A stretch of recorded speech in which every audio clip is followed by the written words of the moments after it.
बच्चों, आपके अपने YouTube चैनल साइंसेस पर आपका वेलकम है। बच्चों, आज हम बात करने वाले हैं क्लास 12 बायोलॉजी के एक इंपॉर्टेंट टॉपिक्स के बारे में, जिसका नाम है एड्स, जो कि आपके बोर्ड एग्जाम के लिए बहुत ही महत्वपूर्ण टॉपिक है। बच्चों, ये बोर्ड एग्जाम में कई बार प्रश्न पूछे गए हैं, तो देर न करते हुए आइए स्टार्ट करते हैं आज के अपने टॉपिक को। बच्चों, अगर अभी तक आपने चैनल को सब्सक्राइब नहीं किया तो चैनल को जरूर सब्सक्राइब करें और वीडियो को ज्यादा से ज्यादा शेयर करें। अगर बच्चों हम एड्स के फुल फॉर्म की बात करें तो एड्स का जो फुल फॉर्म होता है वो होता है acquired immuno deficiency syndrome. Acquired का मतलब हो गया बच्चों उपार्जित। एक्वायर्ड का मतलब क्या होता है? उपार्जित। उपार्जित का मतलब होता है जीवन के दौरान। इम्यूनो का मतलब हो गया हमारे जो शरीर की रोगाणुओं से लड़ने की जो क्षमता होती है उसको इम्यून सिस्टम कहते हैं। इम्यूनो डिफिशियंसी का मतलब हो गया कमी, और सिंड्रोम का मतलब हो गया लक्षणों का समूह। यानी एक्वायर्ड इम्यूनो डिफिशियंसी सिंड्रोम यानी एक ऐसी बीमारी जो जीवन के दौरान उत्पन्न हो जिसमें प्रतिरक्षा तंत्र की कमी आ जाए, उसको हम एड्स कहते हैं। यानी एक्वायर्ड इम्यूनो डिफिशियंसी सिंड्रोम, ये एड्स का फुल फॉर्म होता है। अगर एड्स की परिभाषा की बात करें यानी परिचय की बात करें, पहली हेडिंग जो बच्चों यहां पे है वो परिचय यानी इंट्रोडक्शन की है, यानी परिभाषा की है। इंट्रोडक्शन का सेंस यहां परिभाषा से है, तो याद रखेंगे एड्स एक गंभीर प्रतिरक्षा तंत्र संबंधी रोग है। यानी ये एड्स जो होता है वो हमारे इम्यून सिस्टम से रिलेटेड होता है, अर्थात ये हमारे शरीर को क्या करेगा? वीक कर देता है, कमजोर कर देता है। किससे? रोगाणुओं से लड़ने के लिए हमारे शरीर में प्रॉपर मात्रा नहीं रहती है। यानी एड्स एक गंभीर प्रतिरक्षा तंत्र संबंधी रोग है। याद रखेंगे ये क्या करता है? हमारे इम्यून सिस्टम को डिफेक्ट कर देता है, यानी इम्यून सिस्टम को कमजोर कर देता है, जिसके कारण हमारा शरीर रोगाणुओं से बिल्कुल भी लड़ नहीं पाता है। दूसरा पॉइंट अगर आप ध्यान समझें तो यह रोग शरीर के रोग प्रतिरोधक क्षमता को धीरे धीरे समाप्त करता है। यानी जो रोगाणुओं से लड़ने की हमारे शरीर की क्षमता होती है उसको स्लोली क्या करता है? ये कम करता है। ऐसा नहीं कि सडनली ये खत्म कर देगा, नहीं, इसके लिए 2 साल 4 साल कभी कभी 8 से 10 साल भी लग जाते हैं। याद रखेंगे। तो एक बार फिर से एड्स का फुल फॉर्म देखेंगे, एक्वायर्ड इम्यूनो डिफिशियंसी सिंड्रोम, इसका फुल फॉर्म होता है। तो परिभाषा में आपने देखा कि एड्स एक गंभीर प्रतिरक्षा तंत्र संबंधी रोग है। यह रोग शरीर की रोग प्रतिरोधक क्षमता को धीरे धीरे समाप्त कर देती है। प्रतिरक्षा तंत्र का मतलब हो गया हमारा इम्यून सिस्टम जो रोगाणुओं से लड़ता है, और सेम यहां पे प्रतिरोधक क्षमता का मतलब कितनी बलशाली से हमारा शरीर रोगाणुओं से लड़ता है, उसको ये क्या करता है? धीरे धीरे कमजोर कर देता है या धीरे धीरे कम कर देता है। ठीक है, ये तो परिभाषा थी। अब आपको बच्चों दूसरी हेडिंग पढ़नी है, एड्स का कारक। एड्स का कारक यानी ये कॉजेटिव एजेंट की बात कर रहे हैं। यानी एड्स कैसे होता है, एड्स का जो कारक है वो कौन करता है, यानी एड्स किसके कारण होता है, इसके बारे में हमें पढ़ना है। तो बच्चों एड्स का जो कारक है वो HIV है। वो क्या है? HIV का फुल फॉर्म आपको याद रखना है, human immuno deficiency virus.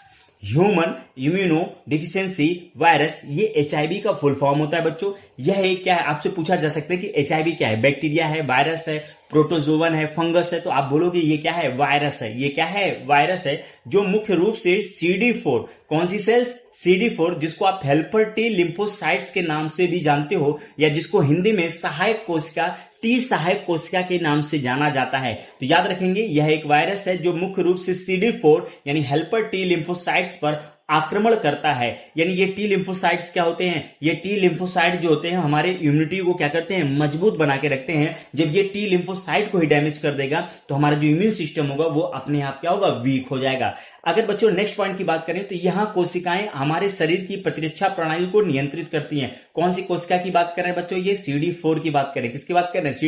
CD4 का दूसरा नाम है हेल्पर टी लिम्फोसाइट्स या टी सेल्स के नाम से भी जाना जाता है। तो ये कोशिकाएं हमारे शरीर की प्रतिरक्षा प्रणाली को नियंत्रित करती हैं, यानी हमें बार बार जो बीमारी से बचाती हैं यही बचाती हैं। ठीक है, याद रखेंगे। नेक्स्ट पॉइंट, HIV धीरे धीरे CD4 कोशिकाओं की संख्या को कम करता जाता है, जिससे प्रतिरक्षा शक्ति क्या होती है? घटती जाती है। यानी ये हेल्पर टी सेल्स की संख्या को धीरे धीरे क्या करता है? डिक्रीज करता है, कम करता है, जिसके कारण क्या होता है? हमारे जो इम्यून सिस्टम है वो धीरे धीरे क्या होता जाता है बच्चों? कमजोर होता जाता है। ठीक है, तीसरा जो आपको हेडिंग यहाँ पे पढ़ना है बच्चों, ठीक है, कौन सी हेडिंग? तीसरी हेडिंग जो आपको पढ़नी वो है बच्चों संक्रमण के प्रमुख तरीके। कौन से संक्रमण के प्रमुख तरीके कौन कौन से हैं? तो पहला है आपको देखना है कि संक्रमित रक्त चढ़ाने से। कौन सा? संक्रमित रक्त चढ़ाने से। मान लीजिए किसी व्यक्ति को HIV एड्स हुआ है और उसका ब्लड किसी स्वस्थ मनुष्य को चढ़ा दिया जा रहा है, तो वो भी क्या होगा? HIV एड्स ग्रसित हो जाएगा।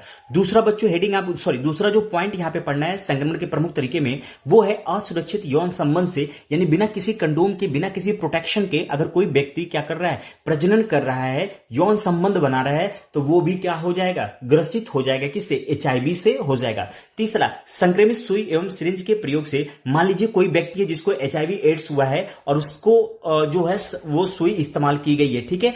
अब उसी सुई को किसी स्वस्थ मनुष्य के बॉडी में इंजेक्ट कर दिया जाएगा तो उसको भी क्या हो जाएगा, एचआईवी एड्स हो जाएगा। चौथा पॉइंट ध्यान देना कि संक्रमित मां से शिशु में गर्भावस्था, प्रसव या स्तनपान के दौरान हो सकता है। मान लीजिए कोई मदर है, उसको एचआईवी एड्स है, तो जो शिशु है चाहे वो गर्भ अवस्था में ही क्यों ना हो या प्रसव हो चुका हो, ठीक है, तब भी वो क्या हो जाएगा, एचआईवी से ग्रसित हो जाएगा। या फिर स्तनपान यानी दूध पिलाने के दौरान जो मदर होती है अपने बच्चे को फीडिंग कराती है, उस दौरान भी वो बच्चा क्या होगा, संक्रमित हो जाएगा।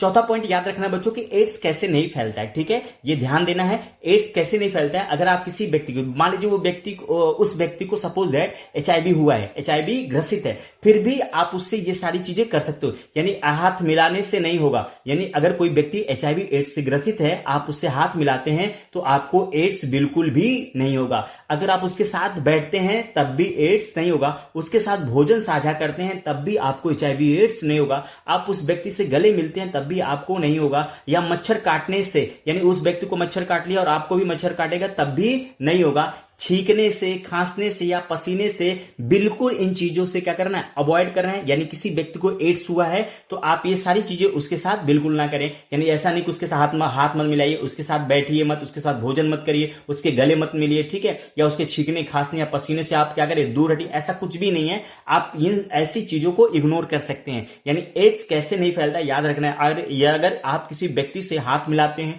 अगर वो एचआईवी ग्रसित है तब भी आपको नहीं होगा, साथ बैठ रहे हैं तब भी नहीं होगा, भोजन साझा कर रहे हैं तब भी नहीं होगा, गले मिल रहे हैं तब भी नहीं होगा। आपको ध्यान रखना है कि जो एचआईवी एड्स से ग्रसित रोगी है, रोगी के साथ नॉर्मल व्यवहार करना है, जैसे आप लोग नॉर्मल व्यक्ति के साथ करते हैं, उसे अकेला बिल्कुल ना करें, ठीक है।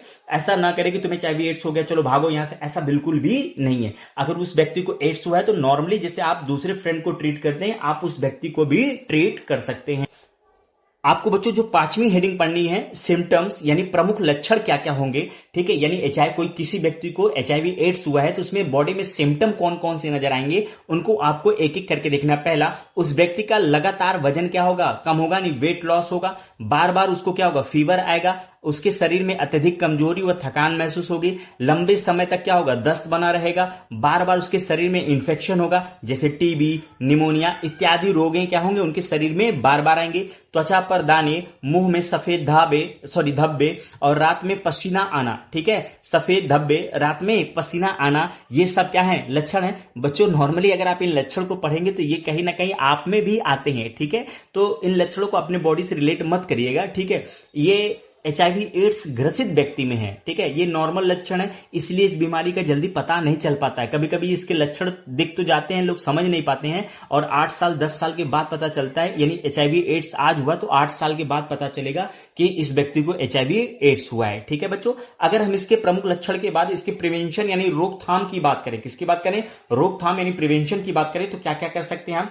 सुरक्षित एवं जांच किया हुआ रक्त ही चढ़ाएं। ऐसा नहीं कि किसी व्यक्ति का रक्त किसी को भी चढ़ा दिया, ऐसा नहीं है। आप जिस व्यक्ति से रक्त ले रहे हैं उसका एचआईवी टेस्ट कराइए, अगर वो नेगेटिव आ रहा है यानी उसमें एचआईवी नहीं है तब उस ब्लड को चढ़ाइए, अगर एचआईवी पॉजिटिव आ रहा है तो उस व्यक्ति को, स्वस्थ व्यक्ति को बिल्कुल भी ब्लड ना चढ़ाएं।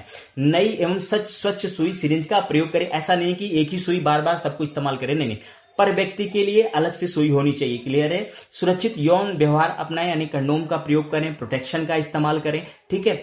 एचआईवी की जांच करवाएं एवं जागरूक रहें, ठीक है। एचआईवी जब आपको ये सारे लक्षण लगे तो एक बार एचआईवी की जांच करवा रहे हैं और जागरूक रहें, ठीक है। नेक्स्ट पॉइंट क्या है कि संक्रमित मां का समय पर उपचार करें ताकि शिशु को संक्रमण से बचाया जा सके। मान लीजिए कोई फीमेल है, कोई मदर है, वो इन्फेक्टेड हो गई है, किससे, एचआईवी से हो गई है, तो उसके अगर मान लीजिए वो क्या है, प्रेग्नेंट है, तो उसके यूट्रस में, गर्भाशय में जो बेबी पल रहा है उसको बचाने के लिए उस संक्रमित मां का क्या करें, समय समय पर उपचार करें, ठीक है।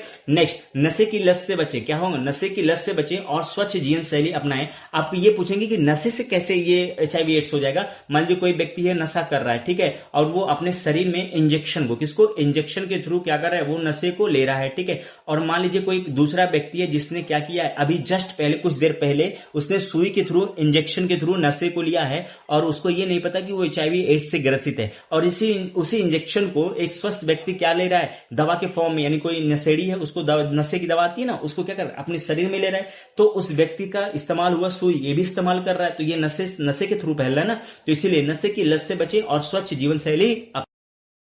अब आपको ये बीमारी बच्चों फ्लो चार्ट के थ्रू समझना पड़ेगा, ठीक है। किसके थ्रू? फ्लो चार्ट के थ्रू आपको ये बीमारी समझना है कि पहले क्या होगा। ये देखिए फ्लो चार्ट है, आपके सामने डायग्राम दिख रहा होगा, ठीक है। ये फ्लो चार्ट है, आपको इसको समझना होगा बहुत ही सिंपल वे में, ठीक है। तो ये क्या करेगा, एचआईवी जो होगा वो संक्रमण क्या करेगा, हमारे शरीर में एंटर करेगा और ये जो हमारे शरीर की CD4 कोशिकाएं हैं उन पर क्या करेगा, अटैक करेगा। CD4 कोशिकाओं का मतलब टी हेल्पर कोशिकाएं, जिससे क्या होगा, हमारा प्रतिरक्षा शक्ति क्या होगा, धीरे धीरे कमजोर हो जाएगी और जिसके कारण हमें बार बार क्या होगा, इन्फेक्शियस रोग होना शुरू हो जाएगा और यही से शुरू हो जाएगा एड्स बीमारी, ठीक है।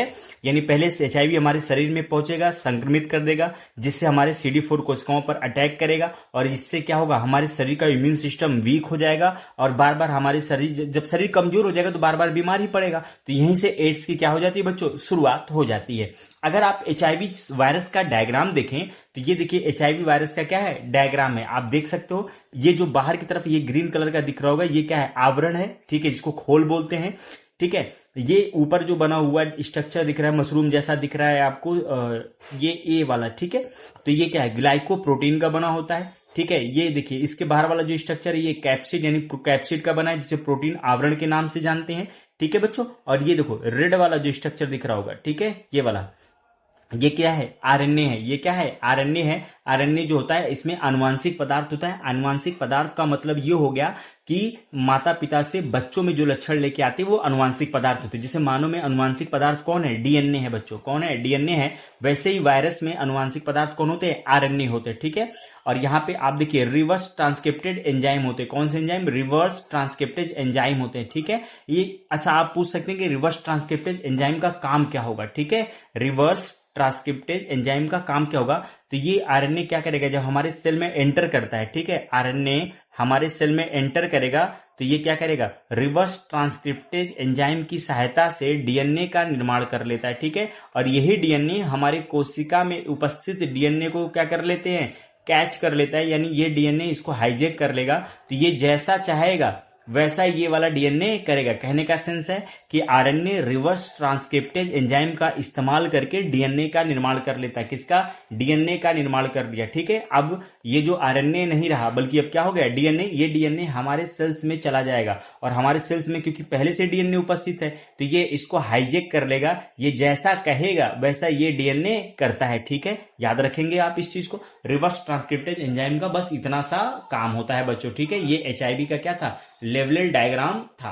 अब कुछ एग्जाम पॉइंट से हम बात कर लेते हैं, ठीक है। महत्वपूर्ण पॉइंट्स हैं, कुछ इंपॉर्टेंट पॉइंट्स हैं जिनको आपको क्या करना है बच्चों, डिस्कस करना है, ठीक है। तो आप देखिए पहला क्या है, एड्स का कारक क्या है। एड्स किसके द्वारा होता है, एचआईवी के द्वारा होता है। एचआईवी मुख्य रूप से क्या करता है, हमारे CD4 या टी लिम्फोसाइट्स पर हमला करता है। एड्स का अभी तक पूर्ण रूप से इलाज उपलब्ध नहीं है, केवल लक्षणों का उपचार होता है एआरटी के थ्रू। किसके थ्रू, एआरटी के थ्रू। एआरटी क्या करती हैं, इन वायरस को खत्म तो नहीं करती, बस ये इनकी संख्या को क्या कर देते हैं, कंट्रोल कर देती हैं, जिससे कोई व्यक्ति क्या करता है, अपने नॉर्मल जीवन को जी सकता है, ठीक है। या देखिए एचआईवी संक्रमित व्यक्ति कई वर्षों तक सामान्य दिख सकता है, यानी इनके लक्षण जल्दी दिखाई नहीं देते, ठीक है। लक्षण की बात करें तो नॉर्मल लक्षण थे जो आम जनमानस को क्या होता है, नॉर्मली होता। तो लोग अगर किसी व्यक्ति में दिख भी रहा होगा तो लोग कहेंगे नॉर्मल सिम्टम है, ठीक है। CD4 कोशिकाओं की संख्या 200 माइक्रोलीटर से कम होने पर एड्स विकसित होता है, क्लियर है। एड्स के अंतिम चरण में अवसरवादी संक्रमण होते हैं, यानी हमारा बॉडी क्या होगा, इन्फेक्टेड हो जाएगा, इन्फेक्शियस हो जाएगा, ठीक है। WHO वर्ल्ड हेल्थ ऑर्गेनाइजेशन तथा नाको जागरूक कार्यक्रम चलाते हैं, ठीक है। ये कुछ एनजीओज हैं वो क्या चलाते हैं, अवेयरनेस कार्यक्रम चलाते हैं बच्चों, ठीक है। अब देखना है बोर्ड परीक्षा के महत्वपूर्ण प्रश्न। अगर अति लघुत्री समझ आ रही बात, इतनी हमारा एड्स क्या हो गया बच्चों, ये क्लियर हो गया। हमने एड्स को क्या कर लिया, यहाँ पे कंप्लीट कर लिया, ठीक है। तो ये एड्स की परिभाषा रही, एड्स के कारक रहे, संक्रमण के प्रमुख तरीके, एड्स कैसे नहीं फैलता है, ठीक है। उसके बाद प्रमुख लक्षण क्या होते हैं, रोकथाम क्या होता है। फिर इन पूरे डायग्राम को हमने यानी एचआईवी को फ्लो चार्ट से समझा, फिर एचआईवी एड्स को समझा, फिर इंपॉर्टेंट पॉइंट्स जो एग्जाम में पूछे जा सकते हैं उनके बारे में डिस्कस किया। ठीक है, तो ये HIV बच्चों हमारा क्या हुआ, खत्म हुआ। कुछ इंपॉर्टेंट पॉइंट्स हैं जिनको हम अलग से क्या करते हैं, डिस्कस करते हैं। अगर बोर्ड परीक्षा के महत्वपूर्ण प्रश्न की बात करें तो ये अति लघु उत्तरीय प्रश्न, यानी 1 नंबर, 2 नंबर और 5 नंबर। यानी 1 नंबर का जब भी प्रश्न पूछा जाएगा तो ये पूछेंगे एड्स का पूर्ण रूप लिखिए, यानी पूरा नाम लिखिए, और एड्स का कारक कौन है, तो HIV होता है, आपने पढ़ा। ठीक है, ये जब भी प्रश्न आएंगे तो 1 नंबर के आएंगे। वहीं लघु उत्तरीय प्रश्न आएंगे 2 नंबर के प्रश्न आएंगे तो HIV और एड्स में अंतर लिखिए, एड्स के संक्रमण के प्रमुख तरीके लिखिए। ठीक है, ये 2 नंबर के आएंगे। और ये दीर्घ उत्तरीय प्रश्न यानी जो लॉन्ग टाइप के क्वेश्चंस होते हैं ये 5 नंबर के आएंगे। ये बोलेंगे कि एड्स के लक्षण एवं रोकथाम के उपाय का वर्णन कीजिए, यानी पूरा चार्ट आपको बनाना पड़ेगा। वहीं दूसरा है HIV शरीर की प्रतिरक्षा प्रणाली को कैसे प्रभावित करता है समझाइए। ये 5 नंबर के प्रश्न आएंगे। ठीक है बच्चों, ठीक है, कुछ रिवीजन बॉक्स है, देख लेते हैं। एड्स का कारक HIV, लक्ष्य कोशिका क्या होती है, यानी एड्स कहां पे, HIV कहां पे, किसको टारगेट करता है, CD4 टी लिम्फोसाइट्स को, यानी हेल्पर टी को। संक्रमण के तरीके क्या है, रक्त से फैल सकता है, यौन संबंध से फैल सकता है, सुई से फैलता है, मां से, शिशु से फैलता है। ठीक है, इसमें क्या होगा, प्रतिरक्षा तंत्र कमजोर हो जाता है। रोकथाम से ही सबसे प्रभावी उपाय है, क्योंकि इसका अभी ट्रीटमेंट नहीं है। ठीक है, एक थोड़ा सा निमोनिक्स है, याद रखने की ट्रिक है, याद रखेंगे कि रक्त, प्रेम, सुई, मां। ठीक है, रक्त, प्रेम, सुई, मां, ये HIV संक्रमण के 4 प्रमुख तरीके हैं। यानी किसी व्यक्ति को अगर क्या संक्रमित रक्त चढ़ा दिएगा तब भी एड्स हो जाएगा। किसी से प्रेम यानी असुरक्षित यौन संबंध बनाया तब भी हो जाएगा। अगर किसी क्या हुआ, कोई व्यक्ति है जिसको क्या हुआ है, HIV हुआ, अगर उसको सुई लगाकर किसी नॉर्मल पर्सन को लगा दिए तो उसको भी हो जाएगा। अगर कोई मदर है उसको क्या है, HIV है, उसके पेट में जो बच्चा पल रहा है उसको भी हो जाएगा। ठीक है, तो ये HIV के संक्रमण के 4 प्रमुख तरीके, रक्त, प्रेम, सुई, मां, याद रखें।